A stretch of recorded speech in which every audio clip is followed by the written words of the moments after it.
First of all, my all respected Tani tribes and Tani people and all of my beloved. My name is Yaki and I am from Arunachal Pradesh, district of Kurrum Kume. और मैं as a UTA army, मैं भी एक UTA army की member हूँ।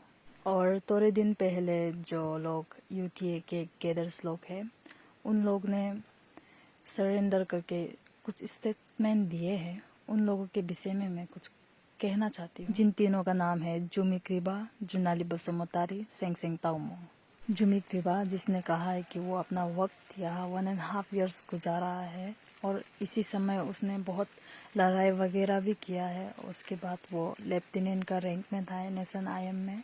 और जुमी क्रिबा ने ये भी कहा है कि सोशल मीडिया के थ्रू से सर एंथोनी को उसने बातचीत हुआ, जान पहचान हुआ। अगर मैं ये सब कहूँ तो ये वीडियो बहुत लंबा चौड़ा होगा, सो मैं पॉइंट में आना चाहती हूँ। तो मेरा सबसे पहला सवाल है जुमी क्रिबा से, और मैं ये भी चाहता हूँ कि सोशल मीडिया के थ्रू से ये वीडियो आप तक भी पहुँचे। जुमी क्रिबा, आप कब लड़ाई में गया था और आपने यहाँ जो अपना वक्त बिताया वो कैसे 1.5 years हो गया? आप तो यहाँ आए थे March 15 को और 2 दिन का रेस्ट किया था। उसके बाद आपका ट्रेनिंग शुरू, फिर खत्म हुआ जून महीने में। और NSNIM में कैसे आपका रैंक लेफ्टिनेंट का हो गया? आप तो यूटीए का आर्मी था, और अगर लेफ्टिनेंट का रैंक था तो भी पेपर कहाँ है? जिसका प्रमोशन होता है उन सबको तो पेपर दिया जाता है। यूटीए में तो सर्जन मेजर का रैंक प्रमोशन हुआ था आपको अगस्त 14 में, और सोशल मीडिया के थ्रू से ही आप सर एंथोनी को जान पहचान हुए, जबकि आप उसका साथ 2014 से मिला हुआ था। और सर एंथोनी ने ही आपको पहले मैसेज किया है बोलकर आपने बोला है कि यहाँ आने के लिए उसने ही पहले मैसेज किया, ऐसा कुछ बोला आपने। तो आपका जो वॉइस मेल था जो आपने सर को भेजा था वो क्या था? अब प्लीज, अब बहुत समय से अब आएगा सोच रहे हैं, वो नहीं सक रहा है। वो आपको तो अब आप खुद ही जानता है, वो आपको हम एक्सप्लेनेशन देने का जरूरी नहीं है। वो आप खुद मेरा कंडीशन को समझ सकता है। वो सर को बात किया था, वो लास्ट टाइम जैसे हुआ वैसे वो बोल रहा है। आप आओ बोलने से आने, आप होगा लेके आओ बोलने से हमको आने देगा बोलता है वो। अब वो हम आने मन है, अब वो जाने का पता हम यहाँ दोबारा कभी नहीं आएगा। वैसे मेरा मन भी नहीं होता है यहाँ रहने देने, यहाँ रहने का भी दिल नहीं होता। वो आप कुछ जानता ही है। वो प्लीज अब हमको आओ बोल के, आप प्लीज अब परमिशन दीजिए ना। वो वहाँ आके हम आपका क्या काम आएगा नहीं आएगा, फिर भी अब प्लीज, अब प्लीज, अब आपका परमिशन सिर्फ चाहिए, ऐसे बोल रहा है वो। अब मना करेगा लास्ट टाइम का जैसे। अब हम जगह तक पहुंच के भी नहीं आ सकते ऐसे होके। अब वो प्लीज हमको आने का परमिशन दीजिए वो, प्लीज। अब और अब हमको पसंद नहीं है तो हो जाएगा। अब देखने मन नहीं होता है तो हो जाएगा, लेकिन भी अब हम सब कुछ अब वो सेक्रीफाइस करके आएगा सोच के आपको बोल रहा है। वो हम आ गया तो अब वापस यहाँ कभी नहीं आएगा। अब हम वो सोच के आपको बोल रहा है वो। अब प्लीज हमको एक मौका दीजिए ना। वो कुछ तो करेगा ना हम भी। अब अभी मत बोलना कि ये वॉइस मेल आपका नहीं है। सर एंथोनी को तो आप अबो अबो बोलकर पुकारते थे। और सुनो, कौन था रिक्वेस्ट करने वाला यहाँ आने के लिए? मार्च से लेकर अगस्त तक तो आप कैंप में ही थे। फिर अगस्त के लास्ट दिन में कैंप से भाग गए। 7 month तक भी बैठ नहीं सके, और कहाँ का 1.5 years? तो फिर कौन सा लड़ाई? क्या का ड्रोन? कहाँ का होमलैंड?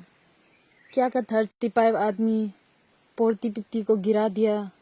और सर एंथोनी ने यूक्रू से आपका हाथ में AK-42, उसके बाद M16 A2 आपको दिया था। वो आर्म्स अभी कहाँ है? पुलिस लोगों के हाथ में तो देने वाला मैंने देखा नहीं, न खुद यूज करने के लिए रखा है। वो भी पुलिस के हाथ में दे देने से, जमा कर देने से बहुत अच्छा था। और हमको पता ही है कि ये मैसेज आप तक जरूर पहुंचेगा, और हम चाहते हैं कि पहुंचो। और जुनाली बसुमतारी, आप भी सेम है। आप भी कौन सा लड़ाई में गया था? और यहाँ आपको कौन अपना नौकर बना के रखा हुआ है? इतना शांति से तो यहाँ बैठ रहा था।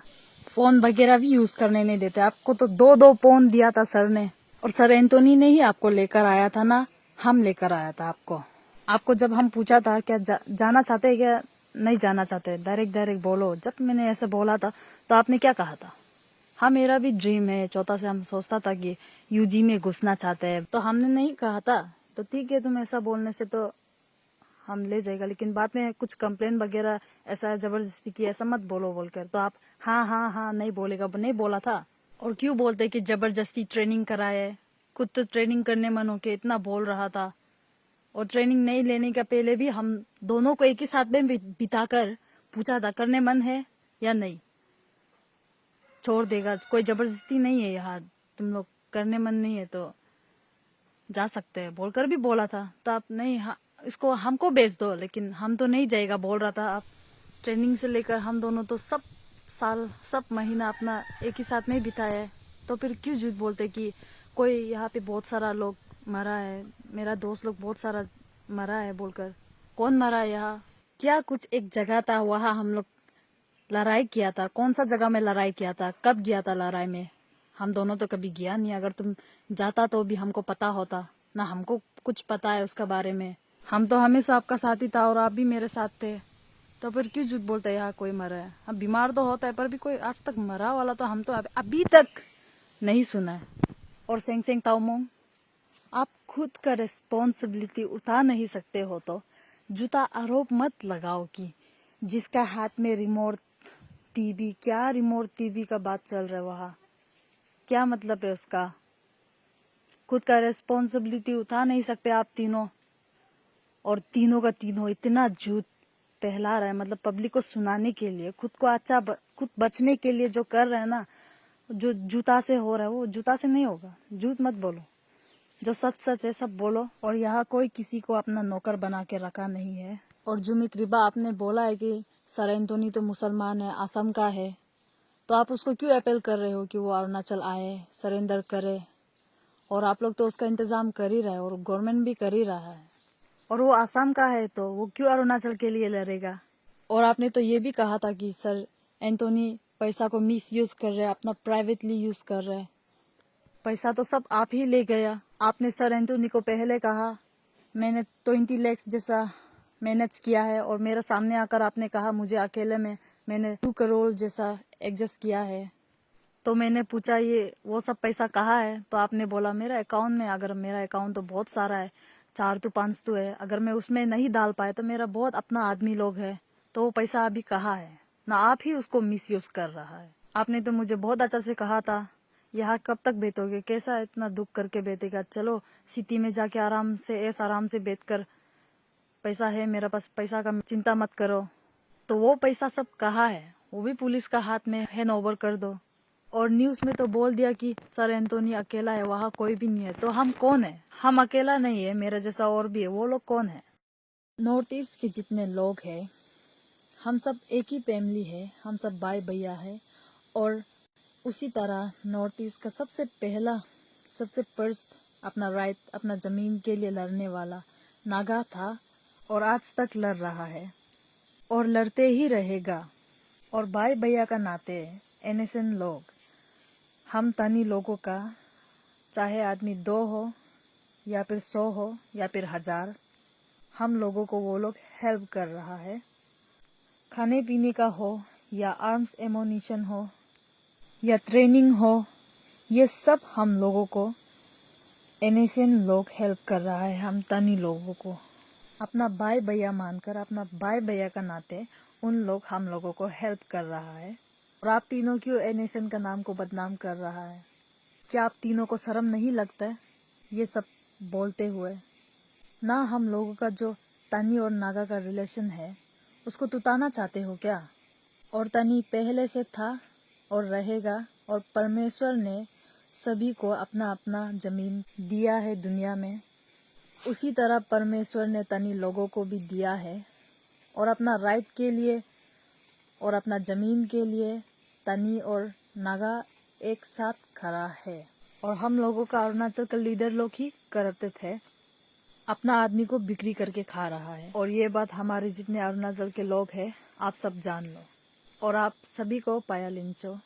और हम रहे या सर एंटोनी रहे या ना रहे, तनीलैंड ऑर्गेनाइजेशन आर्मी सदा रहेगा, अपना हिस्ट्रिकल राइट के लिए और अपना ज्योग्राफिकल राइट के लिए और अपना पॉलिटिकल राइट के लिए और अपना तनी का ज़मीन के लिए और अपना तनी पीपल का राइट के लिए ये ऑर्गेनाइजेशन फाइट करते ही रहेगा। लॉन्ग लिव यूनाइटेड तनी आर्मी। Thank you.